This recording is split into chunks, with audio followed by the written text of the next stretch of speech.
We have done exit interviews for every single team in this World Cup, except for the 3 that are not Australia. And I suppose not Australia as well, although spoke quite a bit about Australia in the last video. So let's just have a look at the teams that didn't win, who almost won. This is the last look. It's almost as good as a Minecraft video. Imagine that.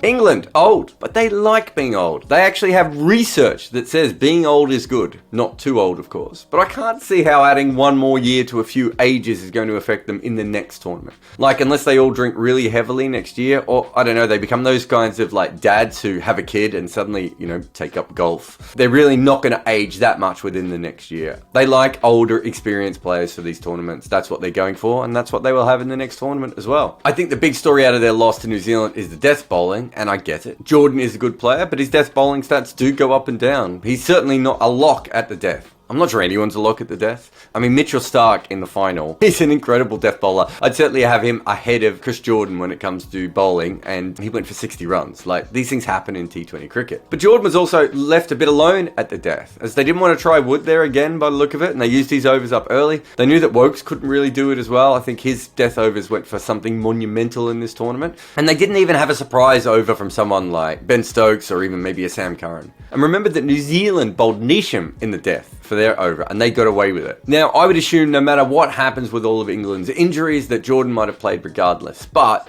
if he did play, chances are Jofra Archer and Tamal Mills would have been alongside him, which would have meant that Jordan would have been one of the death bowlers. In this lineup, he was the death bowler. There's a big difference between those two things. So I'm not too worried about the death. They also got a bit stuck in the middle overs in this game. Weirdly, Milan scoring quicker than Moeen. But essentially, what are we talking about here? We're talking about, again, the one game they lost. A game they could have won if Bairstow or Livingston had taken an outfield catch off Neesham, or even if Jordan bowls an ordinary over that only goes for like 15. Remember that England made it to the semi-finals without Stokes, Archer and Curran, and while in the UAE, they lost Roy and Mills as well. And it still took New Zealand going crazy at the end to defeat them. That's some depth. Chris Wokes was dusted as an England T20 player, and yet they knew they needed new ball wickets, and they just brought him back, and he starred. Other teams would have been crippled if a player like Ben Stokes wasn't representing them at this World Cup. And yet for England, he's really the 6th or even 7th bowling option, and he takes Dawid Malan's place in the batting lineup. I mean, if they have a better run with injuries next time, they can hit the next World Cup with Stokes, Livingston and Moeen in their top 6, and Curran and maybe even Wokes in the bottom 4 or 5.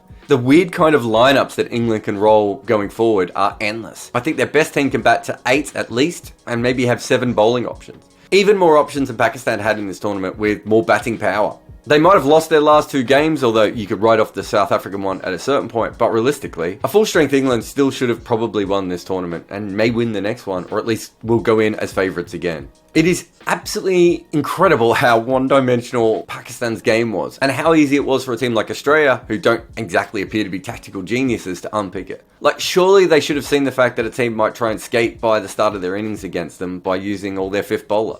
And I know teams don't play a lot of T20 internationals, but surely someone else had tried this before against them? And is it not the answer that one of Rizwan or Baba has to go a bit harder against the 5th bowler earlier on? I talked to Matt Roller from Cricinfo about this, and he went back and looked at Rizwan and thought maybe they did try, it just didn't work, which is also more than possible. But I felt they're a bit one-dimensional in the bowling as well, which doesn't really make a lot of sense because they have so much bowling. But it felt like everyone had such rigid plans that when the game didn't allow for that, they didn't always move around that much. Like, they really could have bowled a spinner early on to Wade and Stoinis. But again, like we did for England and like we will do for New Zealand, we're kind of picky on one game here at a certain time. These were the best 2 teams in the tournament, toss dependent or not. They just looked like better teams on paper and they played that way. Would I prefer Rizwan and Baba to score quicker? I mean, no doubt. But I love Pakistan's bowling, and they go crazy coconut bananas in the second 10 overs of these games, and they had the best balance in the tournament, and they lost just 1 game. And we need to be really honest here. They were 1 dismissal from beating Australia quite early on in that game. And Marcus Stoinis almost gave him that. He just got the ball over deep mid-wicket's head. That's not to say that you can't improve this team. Compared to England, I think there are a few things that you could do. One is probably more hitting in the middle, or one of their set batters has to go harder earlier. If they can keep this together though, what they have, it's genuinely interesting to see how they go in Australia. They have incredible balance and a lot of very experienced, clever players and a great bowling lineup. Like, there's a lot to like about Pakistan going forward.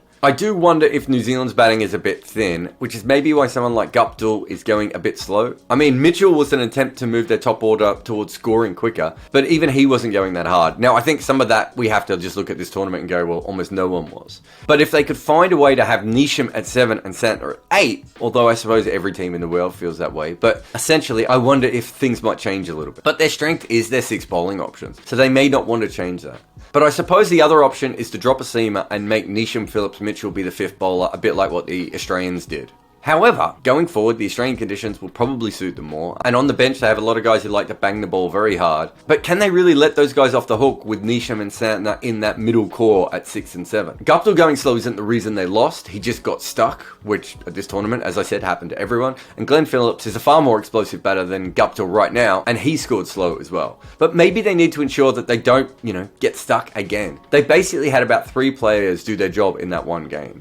But all tournament, they had been very good. I think it's going to be very interesting to see if they still think Martin Guptill is their man for the next tournament. I feel like he will be because he's Martin Guptill. He's made a lot of runs in international T20 cricket. But they do have so many younger, more explosive talents. They might want to try one of those. And it might be a bit of an overreaction to one game or even this whole tournament where, as I said, most players turned up. Again, we're going on one game here. Williamson tried to save them, and of their bowlers, only Bolt showed up. They basically had about 3 players do their job in one game. All tournament, they'd been just a lot better than this. There are things about New Zealand that worry me outside of the sort of weaker batting. Their death bowling is not ideal. Southee and Bolt together don't always work, but Ferguson can probably fix that for them. And it's also worth remembering that while they didn't have the injuries of England, they did go into the final without Conway and Ferguson, which is a very big deal. Either way, I'm not too worried about them in the next tournament because I still think they're a very good team and they play very good tournament cricket. So no matter what they do between now and the next World Cup, I think they're still another top 4 prospect, even if they don't change anything. But if I was them, I'd probably be trialing some of the younger players in the international teams while making sure that my older players are in every single league. Also, if I was New Zealand, I'd make sure that no matter what, in a knockout game, I would never play Australia. That's all we have for the exit interviews. We have talked about every team, I think, in the World Cup, all 16 of them. I think there's 16. I have to have a look at my big board, but there seemed like there was a lot of teams. Huge thanks to everyone who liked and subscribed and shared the videos. Obviously, if you want to support this channel going forward, we have a Patreon and Buy Me a Coffee, or you can just, I don't know, if you're rich, you can just advertise on here.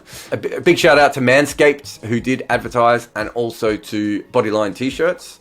This is one of my favorite t-shirts of all time, of anything. It's such a weird cricket niche joke as well that I like it even more. We tried to cover as much as this World Cup as was physically possible with a team of myself and Muku, my producer. We did that. We've got a lot of content to come up on the channel. Things like a bunch of Red Inker episodes that we haven't released yet. A bunch of the live chats that we've been doing on Spotify and Green Room that we've been putting on as well. As always, this is a semi-professional channel, so I have to kind of follow the work. So I was paid to do India, England. I was paid to do the IPL. I was paid to do this World Cup. The next series I'm going to be paid for is going to be India, New Zealand. I'm doing some commentary for TalkSport for that, so there'll be plenty of videos from that series, I would assume. And then after that, obviously, will be the Ashes again. We've got some really cool longer form videos to come, some very random weird ones, plus of course the end of our New Zealand Openers series. But if you've liked any of these videos and you haven't subscribed yet, please do. It does help us out, and so does, buying something from Manscaped, probably, the Lawnmower 4.0. You put in the code REDINKER, all one word, get 20% off, free shipping, shave your balls. All these different things do help this channel. We're trying to make it as professional as possible, but at the moment, it is still, at best, semi-professional. So thank you so much for your support, and you see a bunch more videos from us for the India-New Zealand Test Series.